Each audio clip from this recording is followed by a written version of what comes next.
नमस्कार। धार्मिक स्थलों की इस यात्रा में आज हम आए हैं धार्मिक महत्व के धाम रैवासा धाम में। अब हम रैवासा धाम में प्रवेश करेंगे और इस धाम के बारे में संपूर्ण जानकारी हमें देंगे यहाँ के आचार्य लक्ष्मीकांत जी।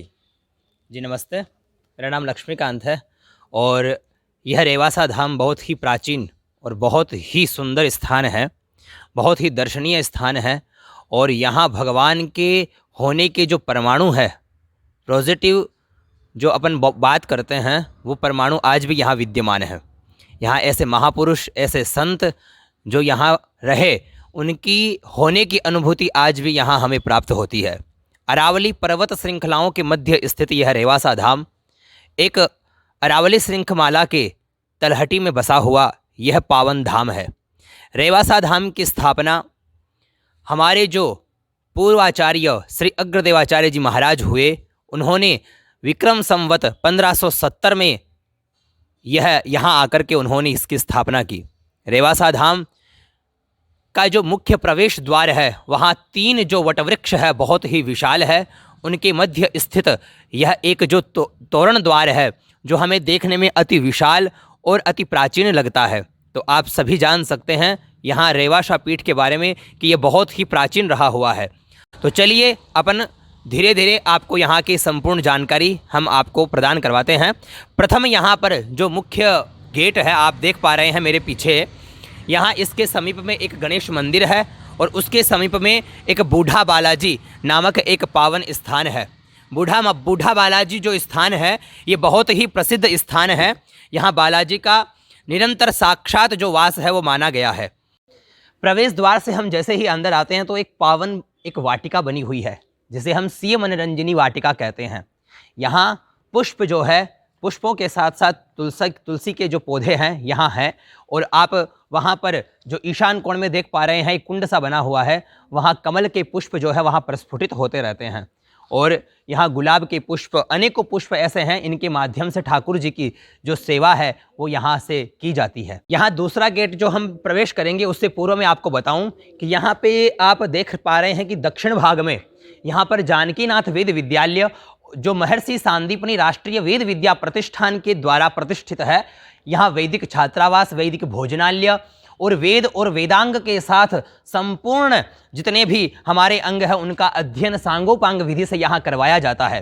तो हम विद्यालय में 2 मिनट चलते हैं, आइए आपको दर्शन करवाते हैं। 5 ब्राह्मण बच्चों के द्वारा, वैदिक बच्चों के द्वारा इसकी स्थापना की गई।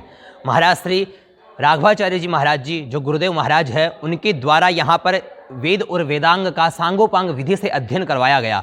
जो आज यहाँ पर वर्तमान में 75 यानी 75 बच्चे यहाँ पर आज रह करके, यहाँ रहना, खाना पीना, भोजन इत्यादि उनका यहाँ पर चलता रहता है। और जो केवल निःशुल्क है, यहाँ पर बच्चों को केवल वेद वेदांग के साथ उनको शिक्षण इत्यादि गतिविधियों में प्रशिक्षित किया जाता है। एवं उसके साथ हमारा जो उज्जैन, यहाँ अजमेर से जो शिक्षा बोर्ड है, उसके माध्यम से आधुनिक विषयों का भी अध्ययन विधिपूर्वक करवाया जाता है। यहाँ से हमारे 25 से 30 जो बच्चे हैं, यहाँ से वो धर्मगुरु में आज जेसीओ पद के ऊपर प्रतिष्ठित है। बहुत से बच्चे ऐसे हैं जो सरकारी गतिविधियों में अभी निरंतर अपनी सेवाएं प्रदान कर रहे हैं।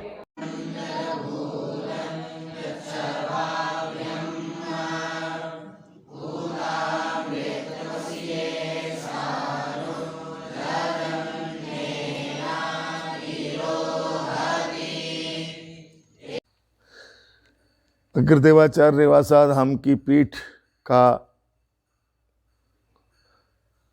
स्थापना संवत 1570 में हुई और यह पीठ लगभग 500 वर्ष प्राचीन है।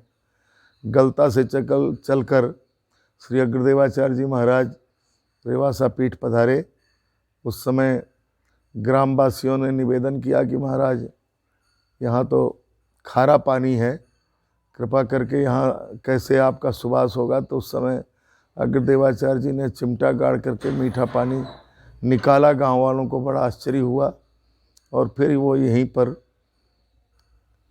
साधना करने लग गए। कालांतर में मान सिंह जी यहाँ पर आए, उन्होंने दर्शन किया और उन्होंने यहाँ पर 12 गांव की जागीर दी और महाराज की का सानिध्य प्राप्त किया। इसके बाद अकबर बादशाह यहाँ पर आया।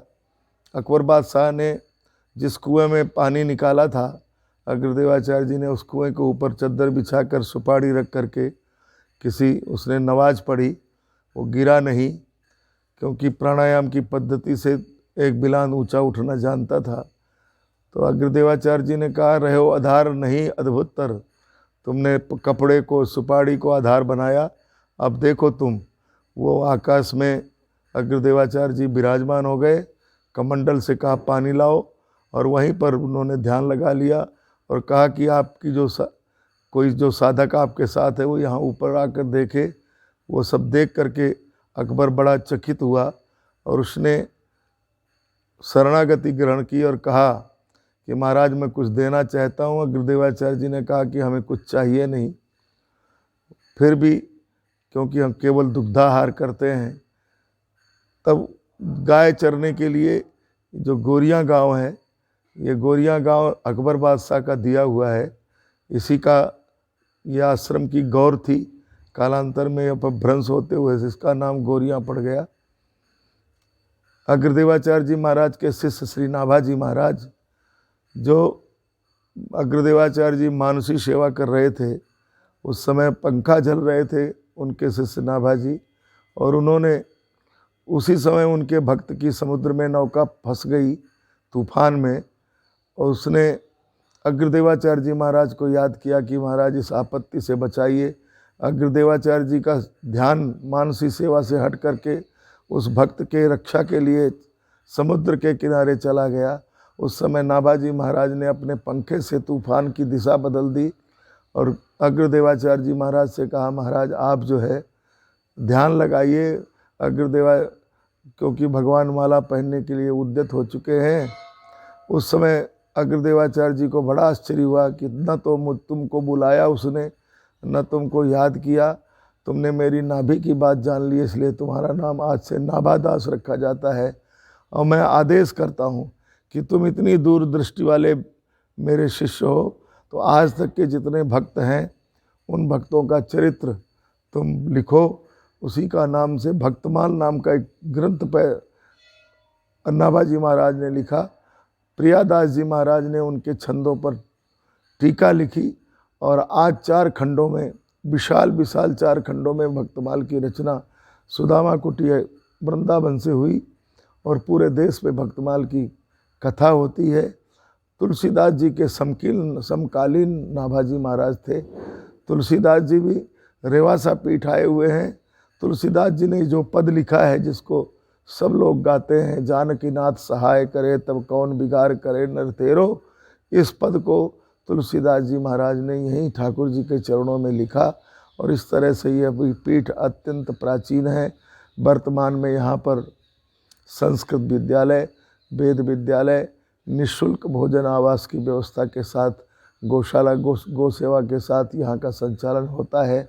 और इस तरह से प्रेवासा पीठ अपने धर्म की रक्षा के लिए कटिबद्ध है। जय श्री राम। मैं महंत जी का शिष्य हूँ, नाम लक्ष्मीकांत है। मैं यहाँ के बारे में बताना चाहता हूँ कि महाराज जी जो वर्तमान पीठाधीश्वर है डॉक्टर स्वामी श्री राघवाचार्य जी महाराज, जो अपनी विद्वत्ता के अंदर एक अनूठी जो पहचान बनाए हुए हैं। राजस्थान की एक ऐसी धरोहर है जो राजस्थान में कदापि, मैं अतिशयोक्ति नहीं है लेकिन कहना चाहता हूँ कि ऐसी धरोहर अब राजस्थान में कहीं विद्यमान नहीं है। तो महाराज श्री के बारे में मैं बताना चाहता हूँ कि जब महाराज श्री बाल्यकाल से ही अपने घर को त्याग करके चित्रकूट में उन्होंने जो जानकी कुंड के समीप वहाँ पर उन्होंने अध्ययन किया, उसके पश्चात संपूर्णानंद संस्कृत विश्वविद्यालय में उन्होंने वेदांगों का अध्ययन किया। वहाँ आप देख पा रहे हैं संपूर्णानंद संस्कृत विश्वविद्यालय के 3 स्वर्ण पदक उनके पास में स्थित एक और स्वर्ण पदक है जो वेदांत की जो परीक्षा है उसमें उन्होंने हासिल किया। संपूर्णानंद पदकम, विवेकानंद पदकम और अन्नदा प्रसाद मुखर्जी पदकम इत्यादि पदों से वो सुशोभित हुए। महाराज जी यहाँ पर विराजमान होकर के अनेकों धर्म जो संस्थाएं हैं उनको चला रहे हैं। यहाँ रेवासा धाम में 2 पावन गौशालाएं हैं, उनका ये संचालन करते हैं। उसके साथ एक वैदिक विद्यालय है। वो वैदिक विद्यालय भी महाराज जी आज विगत 25 वर्षों से चला रहे हैं। जब महाराज जी अकादमी संस्कृत विश्वविद्यालय के अकादमी के जब अध्यक्ष रहे महाराज जी, तब उन्होंने राजस्थान में ऐसे अनेकों वैदिक संस्थाएं उन्होंने यहाँ पर खोली। महाराज जी की दिनचर्या के बारे में मैं कहूँ तो महाराज जी आज भी सवेरे 3 बजे उठ कर के निरंतर भगवान के भजन और संध्या में वो लग जाते हैं और 8 बजे तक निरंतर वो लगे रहते हैं। फिर 8 बजे यहाँ पर विराजमान होकर के गद्दी पे वो हम सभी वैदिक गुरुकुल के जो आचार्य हैं, वैदिक जो बच्चे हैं, बटुक है, उन सभी को, साधु संतों को एक भक्तमाल और श्रीमद् भागवत महापुराण है, इनका जो है वो एक एक श्लोक का सविध संस्कृत में और हिंदी अनुवाद के सहित उनकी व्याख्या करके हमें वो सिखाते हैं, पढ़ाते हैं। श्री अग्रदेवाचार्य जी की पीठ का मुख्य मंदिर श्री सीताराम जी का मंदिर, चलिए दर्शन करते हैं।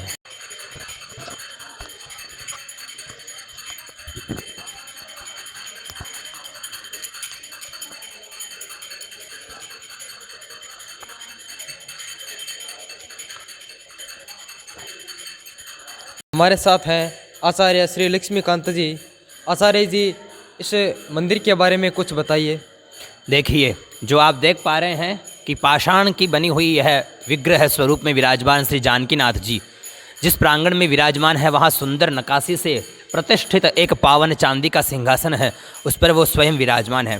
और कहा जाता है कि जब यहाँ के आचार्य बाल कृष्णदास जी रहे, तो जब उनके मन में यहाँ श्री जानकीनाथ जी की प्रतिष्ठा करने की जब भावना प्रकट हुई, तो उन्होंने जब यहाँ पर प्रतिष्ठा की गई, तो प्रतिष्ठा में दक्षिण भारत के प्रकांड विद्वान आए और उन्होंने जब यहाँ पर प्रतिष्ठा की, तो आप देख पा रहे हैं बहुत विशाल जो गेट बने हुए हैं, इनको 4 जो मल्ल योद्धा के जो योद्धा होते हैं, उन योद्धाओं से इनको बंद कराया गया और फिर भगवान को प्रतिष्ठित मंत्रों के द्वारा उनसे यह निवेदित किया गया कि आप स्वयं विराजमान होइए। तो भगवान की जो आप यहाँ पर आप नृसिंह स्वरूप में, भगवान शालग्राम स्वरूप में प्रतिष्ठित जो बीच में सिंहासन पर है, जो तुलसी दल से ओतप्रोत है, यहाँ महाराज श्री निरंतर 1000 तुलसी से नामावली से भगवान का अर्चन करते हैं। सुंदर नक्काशी व ये पक्के रंग के जो आप देख पा रहे हैं ऊपर जो चित्र अंकित किए गए हैं, यह चित्र नहीं, यह पूरी की पूरी रामायण जो है ये उकेरी गई है। ये सुंदर कला और सुंदर चित्रकारी से यहाँ पर पूरी रामायण आप चित्रों के अनुसार अब देखें तो पूरी रामायण का आप जो है वो अनुसरण कर सकते हैं कि भगवान का प्राकट्य हुआ, फिर क्या हुआ। जानकीनाथ बड़े मंदिर के जो यह प्रांगण है, इस प्रांगण में आप देख पा रहे हैं कि कुछ संत जो हैं वो निरंतर यहाँ कीर्तन में लगे हुए हैं। सीताराम की जो धुनी है उस कीर्तन में लगे हुए हैं और आप देखेंगे कि यहाँ पर 24 घंटे निरंतर ये कीर्तन करते रहते हैं। यह जो आप देख रहे हैं ये अग्रदेवाचार्य जी महाराज और नाभादास जी है। यहाँ नाभादास जी हाथ जोड़े हुए अग्रदेवाचार्य जी के समक्ष जो है खड़े हुए हैं। भक्तमाल के रचयिता नाभादास जी हैं और अग्रदेवाचार्य जी महाराज उनके गुरुदेव हैं। यहीं आप पास में आइए, यहाँ देखेंगे कि जानकी वल्लभाचार्य जी हैं जो यहाँ पर विग्रह स्वरूप में विराजमान है। आप देख पा रहे हैं पावन स्थान रेवासा धाम के। अब यहीं इसी के पास में आप देखेंगे कि शालिग्रामाचार्य जी महाराज जो हमारे दादा गुरु है वो विराजमान है। मंदिर के जो पृष्ठभाग में यह स्थान, पावन स्थान देख रहे हैं जिसे हम श्री मनोरंजनी वाटिका कहते हैं, यहाँ पर तुलसा के वृंदा के वन बना हुआ है, एक वृंदावन बना हुआ है। यहाँ पर एक सूक्ष्म वृंदावन जहाँ पर तुलसी के जो पौधे हैं वो यहाँ पर प्रतिष्ठित है और यहीं हमारे जितने भी पूर्वाचार्य हुए हैं उनकी समाधियाँ बनी हुई है। इसी के जो ईशान कोण में है आप देख पा रहे हैं एक पावन वृक्ष बना हुआ है। यह पावन वृक्ष रुद्राक्ष का वृक्ष है। यह केवल एक ही ऐसा वृक्ष है जो राजस्थान में इस धरा पर विराजमान है। मेरे पास में आप यह जो वटवृक्ष देख रहे हैं बहुत पुराना है। इसी वटवृक्ष के नीचे विराजमान होकर के अग्रदेवाचार्य जी महाराज साधना और तपस्या किया करते थे। इसी वटवृक्ष की मैं एक घटना आपको जो है वो सुनाना चाहता हूं कि यही मानसी सेवा में संलग्न, मतलब ये तो वटवृक्ष है, यहीं पास में जो है श्री मनोरंजनी वाटिका है और यही जो कुआं है जिसे आप देख रहे हैं यह वही कुआं है जिसको अग्रदेवाचार्य जी महाराज ने एक चिमटे के माध्यम से यहाँ एक गंगा के समान अविरल धारा को प्रस्फुटित किया था, वो स्थान है। इसी के मेरे पास में आप देख रहे हैं ये पावन धुनी बनी हुई है। यही वो पावन धुनी है जहाँ पर विराजमान होकर के अग्रदेवाचार्य जी महाराज अपनी तपस्या, भजन और कीर्तन, हवन इत्यादि किया करते थे।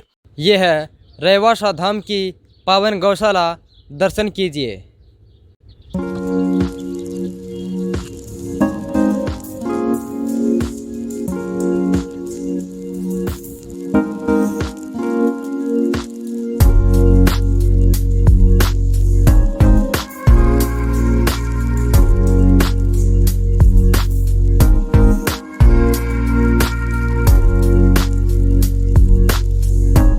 चैनल पे नए हो तो सब्सक्राइब और वीडियो पसंद आया तो लाइक और शेयर ज़रूर करें।